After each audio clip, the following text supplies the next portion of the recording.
dias depois, entrou outra vez em Cafarnaum, e soube-se que estava em casa. E logo se ajuntaram tantos que nem ainda nos lugares junto à porta cabiam, e anunciavam-lhes a palavra. E vieram ter com ele conduzido um paralítico trazido por 4. E não podendo aproximar-se dele por causa da multidão, descobriram o telhado onde estava, e fazendo um buraco, baixaram o leito em que jazia o paralítico. E Jesus, vendo a fé deles, disse ao paralítico: Filho, perdoados estão os teus pecados. E estavam ali assentados alguns dos escribas que arrazoavam em seus corações, dizendo: Por que diz este assim blasfêmias? Quem pode perdoar pecados, senão só Deus? E Jesus, conhecendo logo em seu espírito que assim arrazoavam entre si, lhes disse: Por que arrazoais sobre essas coisas em vossos corações? Qual é mais fácil, dizer ao paralítico: Estão perdoados os teus pecados? Ou dizer: Levanta-te, toma o teu leito e anda? Ora, para que saibais que o Filho do Homem tem na terra poder para perdoar pecados, disse ao paralítico: A ti te digo, levanta-te, toma o teu leito e vai para a tua casa. E levantou-se, e tomando logo o leito, saiu em presença de todos, de sorte que todos se admiraram e glorificaram a Deus, dizendo: Nunca tal vimos. Glória ao Pai, glória ao Filho, glória ao Espírito Santo de Deus. Graças a Deus que já nos deu a vitória por nosso Senhor e Salvador Jesus Cristo. Fala conosco, Senhor, ainda mais. O Senhor já falou nos louvores, nas orações, nas ministrações. Fala nesse momento pelo poder da palavra. Revela tudo que nós precisamos ouvir e aprender, em nome de Jesus. Amém. Pode sentar-se, irmãos. Dá uma salva de palmas para Deus. Glória, glória, glória a Deus. Veja. Alguns dias depois, entrou outra vez. Ele entrou outra vez.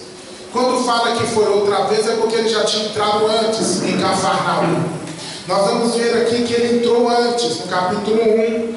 E no versículo 21, ele entra na sinagoga e ele prega na sinagoga, que era o lugar onde judeus se reuniam para aprender sobre a lei, sobre os costumes judaicos. Ele entra e prega, e um demônio se manifesta, e ele expulsa o demônio com autoridade, e as pessoas ficam admiradas com aquele poder de Deus, porque não estavam acostumadas a ver isso na sinagoga. E tem um comentário geral, e as pessoas maravilhadas diziam: Quem é este que com autoridade e poder expulsa os espíritos malignos?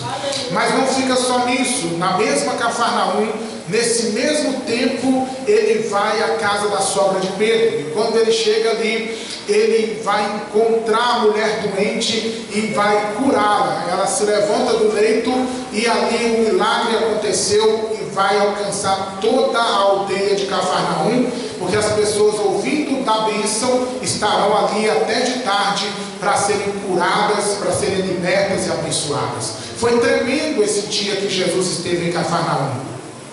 E ele prossegue o seu ministério. E agora no capítulo 2 ele vai outra vez para Cafarnaum. E dessa vez ele estava em casa. Ele estava na sua própria casa, na qual ele residia em Cafarnaum. E ali a casa se enche, a casa lota de pessoas de tal forma que não tinha espaço para entrar, pela porta, pelas janelas. E Jesus está ali pregando, ensinando. E lá fora vem um movimento de fé. Um movimento de 4 homens carregando um paralítico deitado na cama. E esses 4 levaram esse paralítico para ver Jesus, para Jesus curá-lo, para Jesus dar a saúde que ele precisava. Porém não consegue entrar, devido à casa estar muito cheia. E esses homens, eles vão abrir o telhado da casa e vão descer o paralítico pelo telhado e colocá-lo diante de Jesus. E quando Jesus vê esta cena, ele vai liberar uma palavra: paralítico, os teus pecados estão perdoados. E ninguém entende porque Jesus fala isso. E as pessoas, alguns murmuram no seu coração: quem é este que perdoa pecados? Porque, irmãos, falar de Jesus que perdoa pecados hoje é relativamente fácil para a gente entender. O Jesus que passou aqui na terra, que morreu na cruz, que ressuscitou, que está na glória do Pai, é relativamente fácil de entender. Jesus que perdoa pecados. Mas imagina eles estando lá, ao vivo, vendo Jesus, um homem que não tinha aparência chamativa, como diz Isaías 53, que ele não tinha parecer, ele não tinha formosura, ele não tinha nada que fosse algo que chamasse atenção em questão física. Um rapaz muito novo ainda, com cerca de 30 anos, não tinha nenhuma coisa muito grandiosa em Jesus para que eles pudessem vê-lo e admirá-lo. E ali ele chega, um judeu simples, tão simples que era parecido com todos os seus discípulos, a tal ponto de lá no Getsemane, o Judas precisar de dar um sinal. O que é Jesus vai ser aquele que eu beijar. Porque se Jesus fosse muito mais alto, bonitão, fortão, não precisava, porque automaticamente as pessoas iam julgar, é aquele ali. Mas Jesus era da estatura mediana de todos, roupa comum de todos. Por isso precisou de um sinal, para que os soldados pudessem pegar aquele que era Jesus e não pegar outro que não fosse Jesus. Então estou dizendo isso, que foi difícil para as pessoas aqui nessa casa entenderem Jesus perdoando pecados. Como assim? Mas Jesus vai dizer, para provar para vocês que o Filho do Homem, ou seja, eu tenho o poder de perdoar pecados. O que é mais fácil dizer para um paralítico? Perdoados estão os teus pecados, ou levanta e anda? Claro que é dizer perdoados estão os teus pecados. Porque dizer perdoados estão os seus pecados fica apenas nas palavras. Por mais que as pessoas não crescem, por mais que houvessem questionamentos, porém não necessitava de nenhum milagre acontecer na vista de todos para comprovar se perdoou ou não perdoou. Mas Jesus vai falar, para que vocês saibam que eu tenho o poder de perdoar pecados. Eu vou dizer a esse paralítico, levanta, toma o teu leito e vai para a tua casa.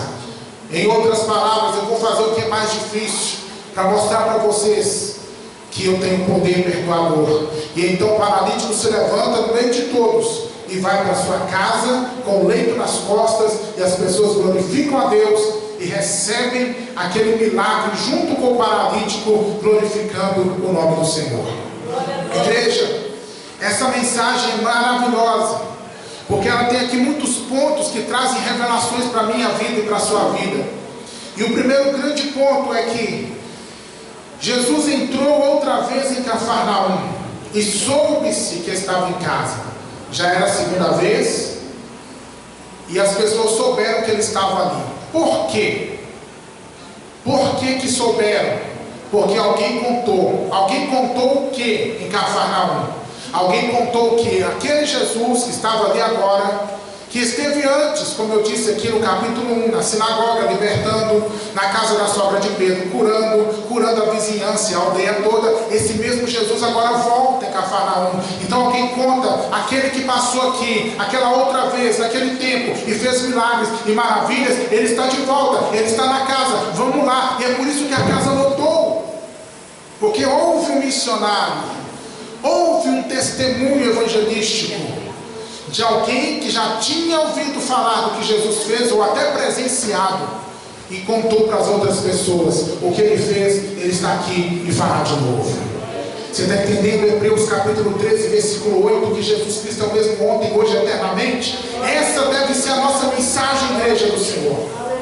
Nós precisamos contar o que Jesus faz na nossa vida. O povo de Deus não pode ser um povo calado, tem que ser um povo proclamador das maravilhas do Senhor.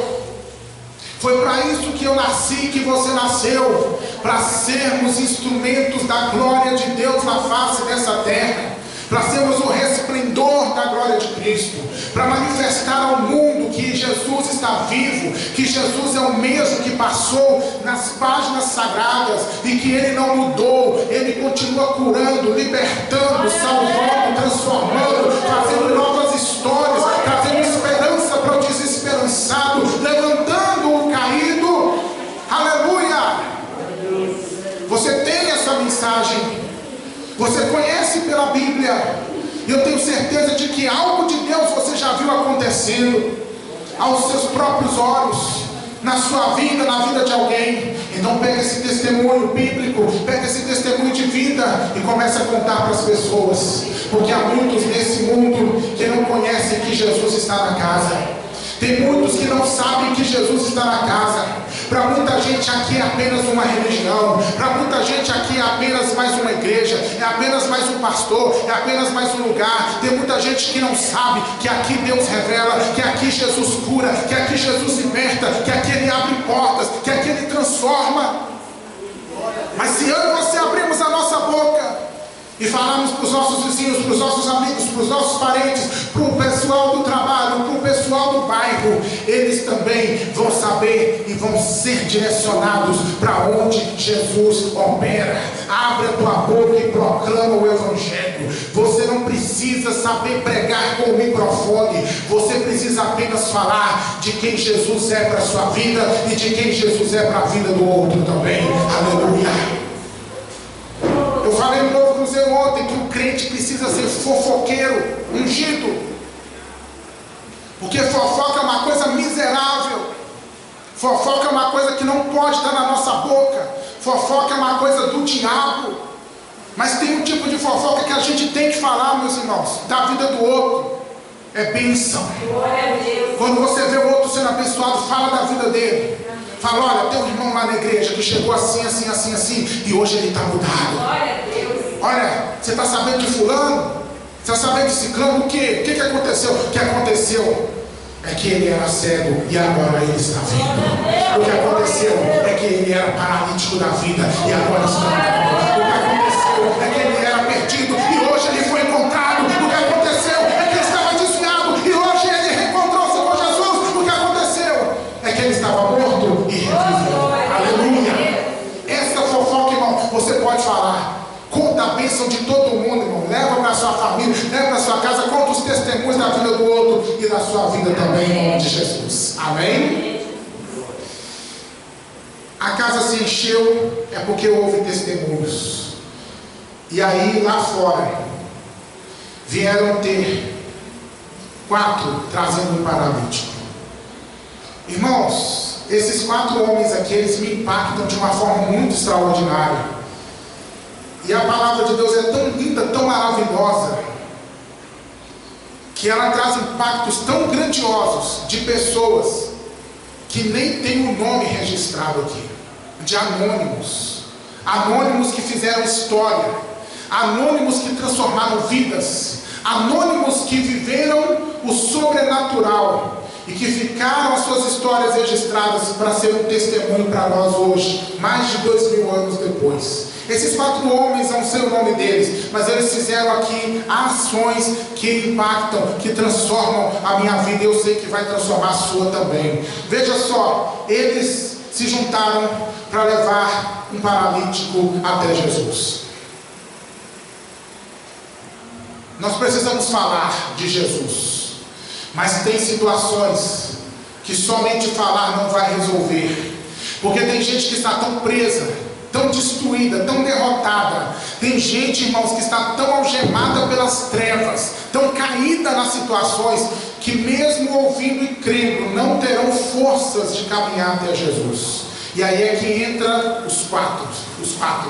Aí que entra alguém para pegar o outro nas costas e levar ele fisicamente até Jesus. É aí que entra eu e você, para ir na casa de alguém, pegar pela mão e marcar o horário. Eu vou aí te buscar, você vai na igreja comigo hoje, eu vou aí orar com você, eu vou aí pegar na sua mão e te levar para o círculo de oração, eu vou aí te levar para o culto domingo das crianças, eu vou aí, vou levar você e seus filhos também. É aí que entra a gente para fazer esse esforço de pegar um paralítico da vida e pôr nas costas e levar até Jesus.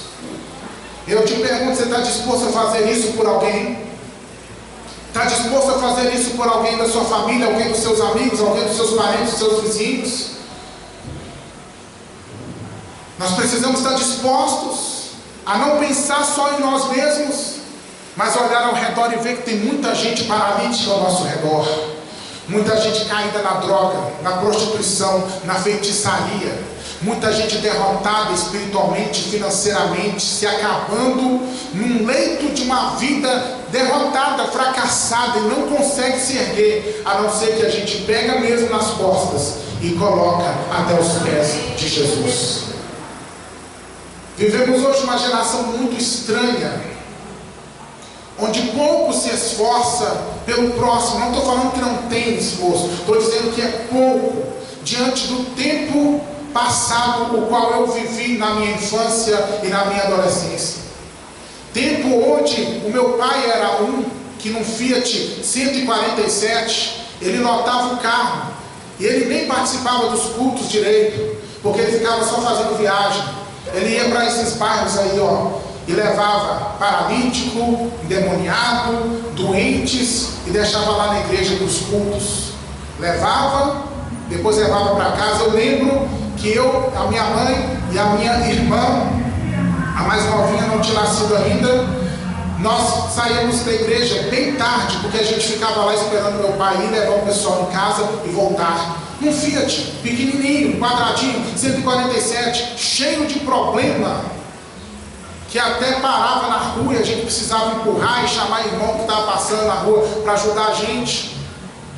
E não era só meu pai, outras pessoas faziam o mesmo. Então, igreja, nós precisamos ser esse povo de novo, esse povo de Deus, esse povo aqui, desse quarteto abençoado. Porque para salvar uma alma, irmãos, vale a pena o esforço, vale a pena o trabalho, vale a pena a dedicação, vale a pena a proximidade. Vamos fazer isso em nome de Jesus, amém? Falar e fazer, falar e fazer, falar e fazer. E aí o que acontece? O que me encanta neles também é o fato de que eles não desistiram. Quando eles tentam entrar pela porta, não dá. Aí tinha tudo para dizer: deixa para lá, não é o plano de Deus, porque se fosse o plano de Deus, dava para a gente entrar por aqui. Deixa para lá, vamos tentar passar pela janela? Vamos. Mas pela janela piorou, tem gente sentada na janela, deitado na janela, não dá para fazer. Então, gente, vamos voltar, conversa com o paralítico. Não, irmãos, não dá pela porta, não dá pela janela, a gente vai achar um jeito, a gente vai passar pelo telhado. É o único lugar que não tem ninguém te pendurado ainda. Então nós vamos abrir o telhado. Aleluia. E assim eles fizeram, meus irmãos. E é interessante que quando eles descem o homem ali diante de Jesus, Jesus vai ver a fé deles. E como que a gente vê a fé, irmãos, na vida do outro? Como que a gente vê a fé? Como que Jesus vê a fé na nossa vida? É quando Ele vê atitudes que correspondem à nossa fé, atos de fé. A fé verdadeira, ela se manifesta, ela se revela, ela põe um agir nas nossas mãos, nos nossos pés, nas nossas práticas. Então, eles não desistiram. E é exemplo para você, para mim, não desistir. Porque toda vez que nós tentamos buscar algo de Deus, estamos no propósito de buscar Jesus, seja para bênção, para relacionamento espiritual, seja para prosperidade, para ser cheio de Deus, ou para qualquer outro tipo de vitória que vem dele. Vai ter impedimento, vai ter barreira, irmão, vai ter dificuldade. Se a gente desistir, nós vamos perder a bênção. Mesmo que o dono da bênção está aqui, mesmo que o dono da bênção está diante de nós, nós perdemos a bênção quando a gente desiste por causa das dificuldades. Você tenta buscar a Deus, vem tudo, irmão, vem doença, vem problema de família, vem perturbação na sua cabeça, vem tanta coisa, irmãos. Mas o que nós vamos fazer? Vamos abrir mão? Vamos desistir? Vamos ser fracos diante dos obstáculos? Não. Se não der para passar por um caminho, vou encontrar outro caminho, vou encontrar outro jeito. Mas que eu vou estar aos pés de Jesus com esse homem aqui, porque ele vai ser curado hoje. Faz isso em favor da sua vida, em favor da sua casa, em favor da sua família, em favor das suas finanças, em favor da sua saúde, em favor da sua história. Não desista por nada, meus irmãos. Porque o Espírito Santo vai te mostrar um telhado para você subir, abrir e descer e receber a bênção de Deus. Então, eles fazem isso. E quando eles descem com o homem ali, irmãos, olha o que vai acontecer. Filho, perdoados estão os teus pecados. Ele vai dizer para o paralítico. Jesus para a pregação e olha para o homem paralítico, e todo mundo na expectativa, ele vai curar agora, é agora que o homem vai andar. Jesus diz: estão perdoados os teus pecados. Estavam assentados ali, versículo 6, alguns dos escribas que arrazoavam em seu coração, dizendo: porque ele está blasfemando? Quem pode perdoar pecados senão só Deus? Houve outra murmuração que não está escrita aqui, a murmuração daqueles que questionaram. O homem está paralítico, o homem veio para ser curado, o homem não está falando nada de perdão de pecados. Alguns podiam até pensar: esse homem nem tem condição de pecar, ele está preso na cama. Porque tem gente que acha que pecado é só roubar, matar, prostituir, fumar e beber e se drogar, mas não é só isso não. Tem muito pecado, a maioria deles é no coração. Mesmo que fisicamente ele estava paralisado, no coração ele podia estar pecando, e outros pecados antes de cair paralítico também. Enfim, Jesus olha a alma do homem, Jesus olha o interior daquele homem e vê uma enfermidade pior do que a paralisia. Ele vê a chaga da lepra, da destruição do pecado, que não leva à morte física somente, não, leva à morte eterna. E Jesus, ele vai curar o homem primeiro por dentro, porque essa é a maior necessidade da humanidade, o perdão dos pecados. Nosso maior problema não é o que está por fora, mas é o que está por dentro. E Jesus diz: seja perdoado os seus pecados agora, seja livre. Porque quando o Senhor, ele olha para aquele homem, olha para nós, ele não vê como a gente vê. É o que Deus disse para Samuel: não atentes para a sua altura, a sua aparência. Quando Deus manda Samuel escolher um rei, e Samuel coloca os olhos nos filhos mais altos e mais fortes e mais bonitos daquele homem chamado Jessé. Deus rejeitou a todos e escolheu o menor e o desprezado que estava no pasto. Porque Deus disse para Samuel assim: não atentes para a aparência, para aquilo que o seu olho vê, porque eu não vejo como vê o homem. O homem vê o que está diante dos seus olhos, mas eu olho para dentro do coração. Então Deus, Jesus, ele olha para dentro do coração do homem paralítico e vai curá-lo por dentro. E nessa noite o Senhor está aqui para te curar por dentro também. Jesus te trouxe aqui essa noite para tratar com a questão do pecado.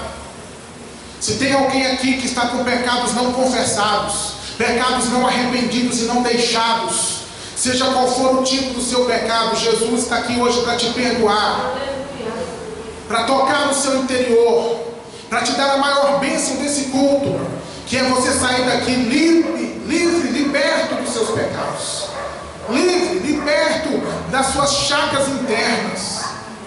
E para fazer isso, para ser livre disso, creia em Jesus, confesse os seus erros diante dele nessa noite e receba o perdão e a graça e a misericórdia.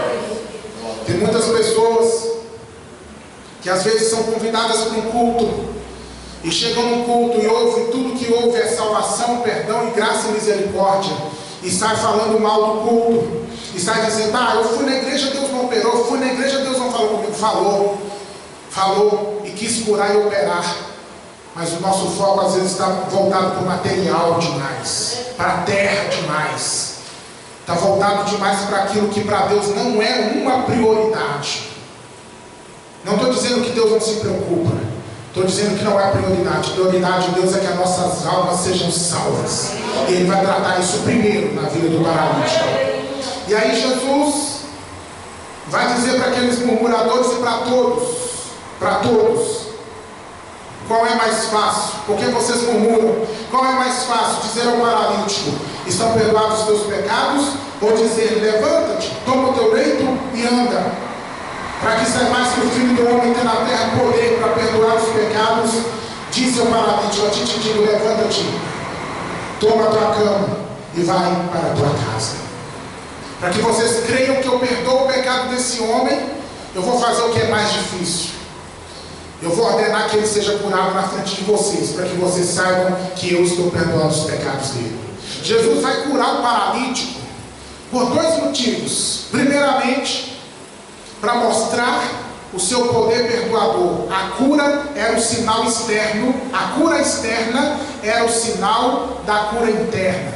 O que Jesus fez por dentro do homem, Ele comprovou que fez quando Ele manda o homem se levantar e andar e ir embora curado. Mas havia um outro motivo. É que Jesus também avaliou o homem por fora, no sentido da necessidade dele de andar, no sentido de que ele precisava ser curado da sua paralisia. Irmãos, nossa fé, ela tem que ter o equilíbrio da palavra. O que é o equilíbrio da palavra? Não só olhar pelo lado da salvação, mas olhar pelo lado que a graça de Deus não se limita à salvação. A graça de Deus nos alcança em todas as áreas da nossa vida. Porque quando Deus fez o homem, Deus não fez o homem só espírito, Deus não fez o homem só alma, Deus fez corpo. Tanto é que quando Deus prepara a terra, Deus providencia alimento para o corpo do homem.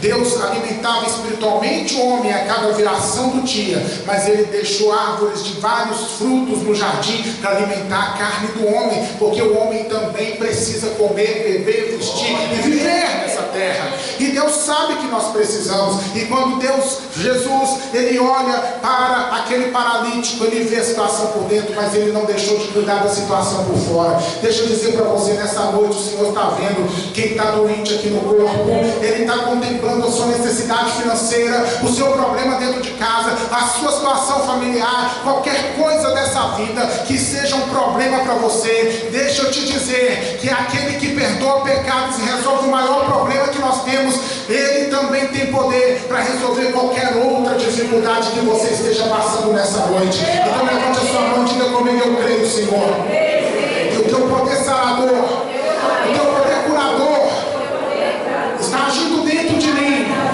está agindo fora de mim, está agindo dentro de mim, está agindo no meu corpo, na minha casa, na minha família, na minha história, porque não há limites para o teu amor para comigo. Amém, glória a Deus.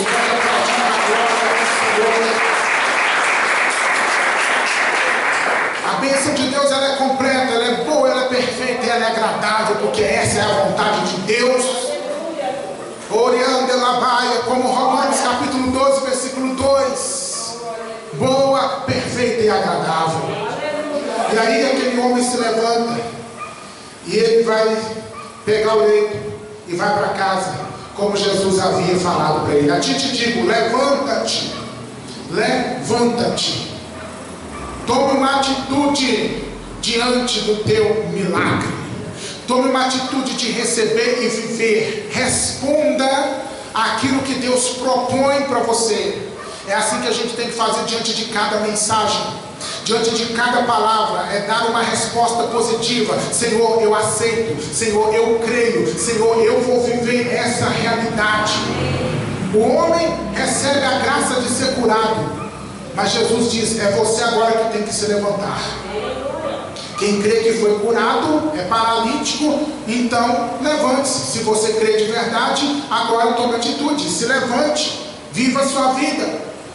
Primeira coisa aqui, reaja à palavra de Deus. Em qualquer área da sua vida que você ouvir uma mensagem, se pergunte o que eu devo fazer em resposta ao que Deus está falando. Eu disse num vídeo que eu gravei, e vou repetir aqui uma parte, que nós podemos receber revelações e profecias das mais lindas, milhões delas durante a nossa vida, e nenhuma delas pode chegar a se cumprir. Como assim, pastor? É verdade. Nós podemos ouvir Deus falar com a gente direto, todo dia e toda hora, e pode ser que a gente morra sem nenhuma dessas palavras se cumprir. Não porque Deus falou, e não porque exatamente o profeta seja falso, mas é porque na maioria das vezes nós não respondemos aquilo que Deus diz. Porque não adianta Deus falar comigo: eu vou te abençoar, eu vou te usar, você vai ser uma bênção. Eu não orar, eu não jejuar, eu não ler a Bíblia, eu simplesmente balançar na rede todos os dias, tranquilamente, toda hora, e esperar que simplesmente Deus faça. Eu preciso tomar atitudes, eu preciso responder. Isso é para tudo que Deus tem na minha vida. Se Deus te deu uma palavra, se pergunte o que eu devo fazer para que essa palavra se cumpra na minha vida. Qual é a resposta? Qual é a atitude? e vai à luta. Deus disse para Josué, irmãos: esforça-te, tem de bom ânimo, porque eu serei contigo, assim como fui com Moisés. Mas você tem que se esforçar, tem que ter de bom ânimo, tem que responder ao chamado para ser abençoado. Amém? E aí, aquele homem toma o leito. Jesus falou: toma o leito, leva para tua casa, vai embora. Oh, aleluia! Toma o leito e vai para a tua casa, porque diante de Jesus, o leito representa a vida velha do homem. O leito representa o sofrimento do homem. O leito representa a dor daquele homem. Aleluia!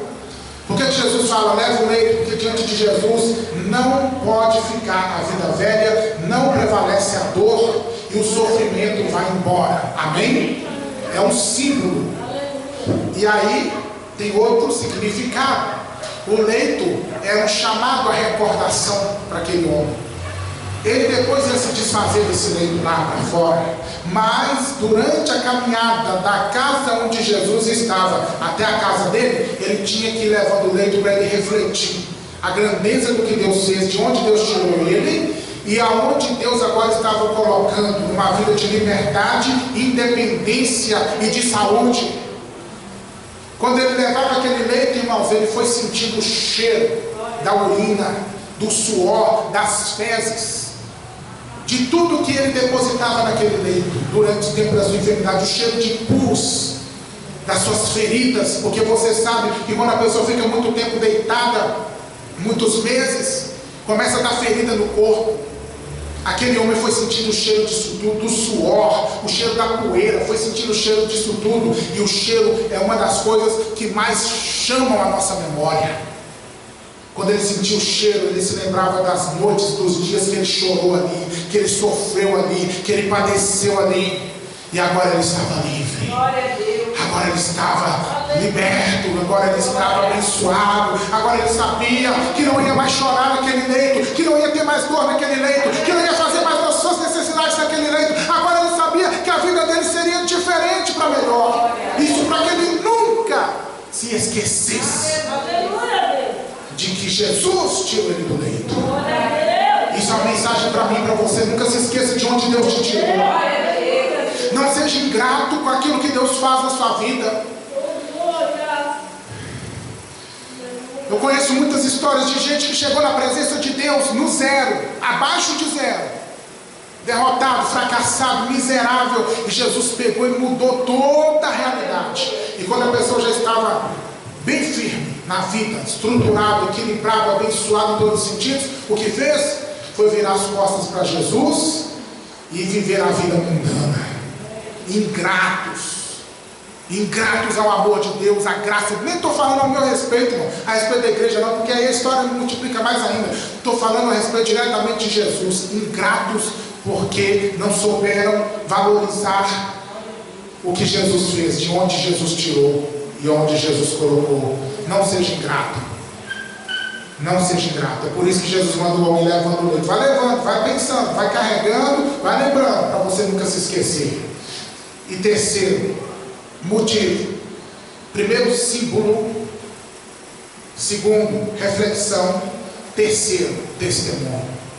Aquele homem carregando o leito, oh aleluia, para quem estava lá fora e viu ele chegando carregado por 4, e agora vê ele saindo andando com o leito nas costas, irmão, era um testemunho poderoso para as pessoas que ainda não tiveram oportunidade de entrar na casa e ser curado por Jesus. Eu acredito que quando quem estava lá fora, esperando uma chancezinha de entrar até onde Jesus estava, irmão, nem precisou entrar, só de ver o homem curado, carregando a cama, aqueles que estavam doentes lá fora já foram curados também. Eu acredito assim. O poder de um testemunho é extraordinário para transmitir à distância o que Jesus fez na nossa vida. Conta o testemunho que Deus faz na sua vida. Eu volto a esse tema agora. Abre a tua boca e testemunha. Fala o que Jesus fez, de onde Ele te tirou e aonde Ele está te colocando e aonde Ele vai te levar.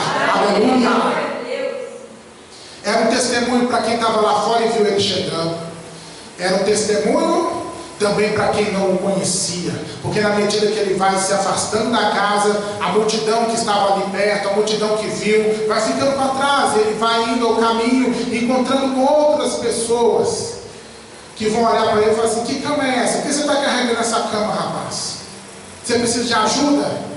E aí ele vai contar: essa é a cama que me carregou durante tanto tempo, essa é a cama onde eu vivi a minha vida, prostrado e amarrado nela, mas eu encontrei com Jesus, e Jesus me libertou do meu problema e me tirou dessa cama. É por isso que eu estou carregando aqui, para chamar a atenção de vocês, para dizer para vocês que Jesus, Ele é aquele que continua curando e fazendo maravilhas, e vai fazer na vida de vocês também. E é muito interessante que agora aquele homem, com esse testemunho poderoso, para quem o conheceu, para quem não o conheceu, ele vai ser mandado para sua casa. Porque eu disse para vocês aqui nessa mensagem mesmo, que a obra de Deus ela é completa. Ela é completa, irmãos. E Jesus sabia que na casa daquele homem ficou gente na expectativa. Jesus sabia que na casa daquele homem tinha gente triste, cansada do sofrimento dele, gente aflita, gente na expectativa. Eles levaram: será que conseguiu? Será que deu certo? Tinha um misto de situações dentro daquela casa que precisavam ser resolvidas com um homem que saiu doente e voltou curado. Então Jesus diz: vai lá para a tua casa, porque eu preciso curar a tua casa também. Eu preciso curar a expectativa da sua casa. Eu preciso renovar a fé da sua casa. Eu preciso trazer alívio para os que estão cansados do teu sofrimento na tua casa. Eu preciso abençoar a tua casa através do seu milagre. Vai para a tua casa, testemunha lá dentro, para que eles vejam a grandeza do meu poder na tua vida. Deixa eu te falar uma coisa para a gente terminar a mensagem agora. Não adianta nada eu chegar aqui, pregar e ler a Bíblia de trás para frente, de cabeça para baixo, de cabeça para cima, de lado. Não adianta nada se na minha casa eu sou o Satanás, se na minha casa eu sou o capeta. Minha filha está aqui, eu não tenho dificuldade de olhar para ela e falar essas mensagens que ela me conhece. E não tenho dificuldade de ninguém da minha família que estivesse aqui no culto de olhar para eles na horizontal e falar aqui. Não adianta nada dar um bom testemunho lá na rua, pregar lá fora, carregar a cama e contar que Deus é, que Deus faz, que Deus realiza, e quando eu chego na minha casa, eu não vou levar meu testemunho, porque lá dentro da minha casa eu tenho um mau testemunho, eu tenho um péssimo testemunho, eu falo palavrão, eu ameaço todo mundo, arrumo confusão com todo mundo, arrumo problema com todo mundo. Na verdade, a maioria da minha família nem sabe se eu sou crente de verdade, nem sabe se eu sou crente, devido aos meus maus comportamentos. Não adianta nada. O testemunho tem que ser verdadeiro, íntegro e um só. Jesus é Jesus na minha vida aqui dentro da igreja. Jesus é Jesus na minha vida lá na minha rua, lá no meu bairro, e dentro da minha casa para aqueles que moram comigo, que convivem comigo, que sabem quem eu sou, nas minhas lutas, nas minhas lágrimas, nos meus sofrimentos. Meu testemunho tem que ser íntegro diante dos meus pais, que me carregaram no colo, que viram meu crescimento, que convivem comigo todo dia. Meu testemunho tem que ser íntegro, porque se Jesus é Jesus de verdade, eu não posso ser um artista de vir aqui e fantasiar uma história linda de amor e de poder de Deus para vocês, e lá na minha casa eu vivo o contrário. Não, dê testemunho na sua casa também, que a glória de Deus seja a glória de Deus aqui, no seu trabalho, na sua rua e na sua casa também, em nome de Jesus, amém? Fica de pé, por favor, em nome do Senhor. Eu quero orar por vocês agora, aleluia. Deus de alianças, Deus de promessas, Deus que não é homem pra mentir, tudo pode passar, tudo pode mudar, mas tua palavra vai se cumprir.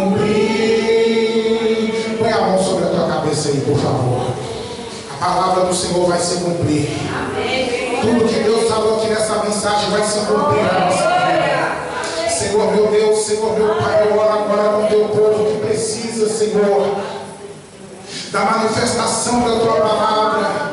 Olhando lá, basturi, me clama lá, baixei, anda lá, a tua palavra que cura, que liberta a nossa alma, o teu poder que nos perdoa, que nos purifica de todos os pecados. Mas aqui também tem gente, Senhor, que perdoado está, que está pedindo perdão agora, mas tem gente que precisa de uma cura física.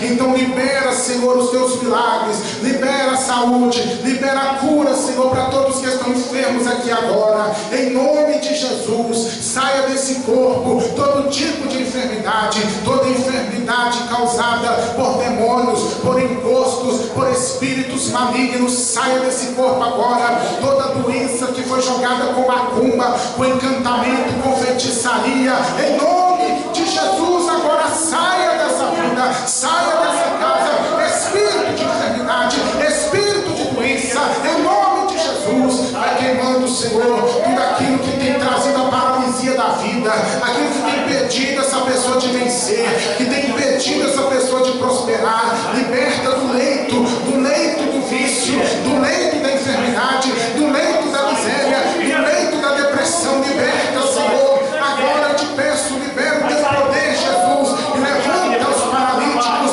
liberta do leito do pecado também, em nome de Jesus, e muda essa história, e muda essa realidade. Eu creio, Senhor. Libera o teu poder sobre as casas, sobre as famílias, sobre os lares, sobre os parentes, sobre os de perto, sobre os de longe. Aonde houver uma necessidade, seja abençoado agora esta vida com o suprimento dessa necessidade. Saia toda inveja, toda macumba, todo encantamento, sai agora, sai daí, demônio. Você, diabo, que está escondido nessa vida, você, espírito maligno que está perturbando essa pessoa, sai agora. Espanto noturno, senta que voa de dia, peste que anda na escuridão, sai todo medo, todo assombro, todo terror, toda angústia, todo sentimento opressor, esse sufocamento, esse mal que vem na noite e que não deixa dormir, com pesadelos dessa pessoa que acordou, meu Deus, até sem ar. Eu repreendo esse espírito maligno agora e declaro libertação e graça pelo poder do nome de Jesus. Amém e amém. Seja livre, seja abençoado, seja curado, seja liberto em nome do Senhor Jesus Cristo. Amém.